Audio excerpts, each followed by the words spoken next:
Salut à tous, donc comment installer Ubuntu sur un PC depuis Windows ou Linux. Pour commencer, il va falloir télécharger une version d'Ubuntu sur le site officiel. Donc pour le trouver, il suffit de taper Ubuntu. Et donc c'est le premier résultat, là, juste ici, téléchargement. Donc on va télécharger Ubuntu 16.04 en 64 bits, mais vous pouvez aussi le télécharger en 32 bits en modifiant juste le type de processeur ici. Donc ensuite, si vous êtes sous Windows, il vous faudra télécharger Linux Live USB Creator, donc qui est disponible à cette adresse.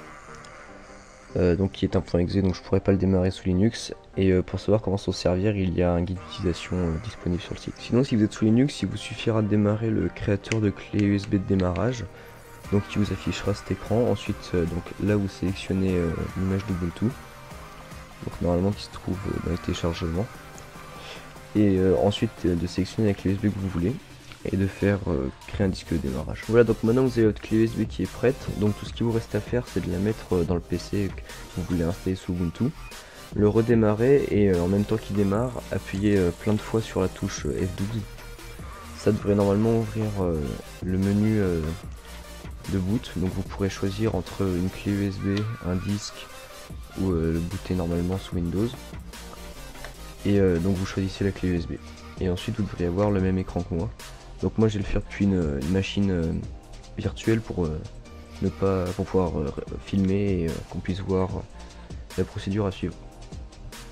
Donc là je démarre comme si j'avais choisi la clé USB.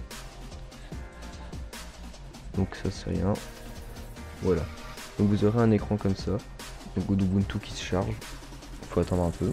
Donc voilà, Ubuntu a fini de démarrer. Donc on a cette page qui s'ouvre.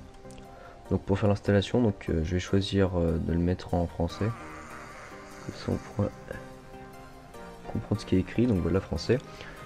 Alors vous pouvez soit essayer Ubuntu, soit l'installer, en sachant que depuis essayer Ubuntu on peut l'installer avec une application. Donc moi ce que je vais faire c'est que je vais vous montrer comment l'installer directement.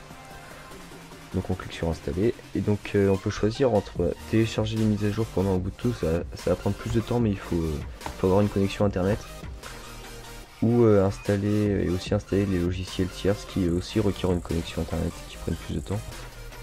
Après, donc soit on efface tout le disque, vous pouvez donc soit effacer tout le disque et installer Ubuntu, soit si vous avez déjà un OS comme Windows installé dessus, vous pouvez l'installer à côté. Donc en double boot, donc ça supprimera pas Windows et ça le laissera. Vous pouvez soit chiffrer l'installation, donc avec un mot de passe pour chiffrer le disque dur, ou le laisser comme il est, donc moi je vais le laisser comme il est. Et vous pouvez aussi redimensionner les partitions manuellement. Bon, moi je vous conseille de faire juste effacer ou installer à côté de Windows, ça ira plus vite. Après si vous y connaissez, vous faites comme vous voulez. Donc on fait, du coup il demande une vérification, on fait continuer. Donc alors là il demande où on habite, c'est pour le règlement horaire, donc pour configurer l'heure, donc faut pas mettre autre chose. Sinon après c'est la merde. Donc français, donc ça c'est pour clavier. Donc de base il trouvera tout seul.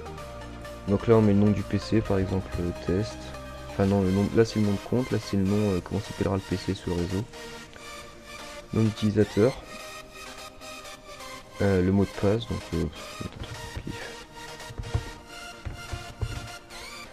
donc alors là on peut choisir entre ouvrir la session automatiquement au démarrage ou demander un mot de passe.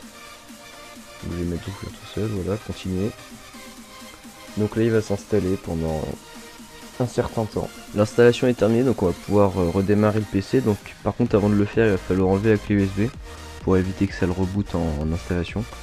Donc je vais faire redémarrer. Donc ça va redémarrer l'ordinateur.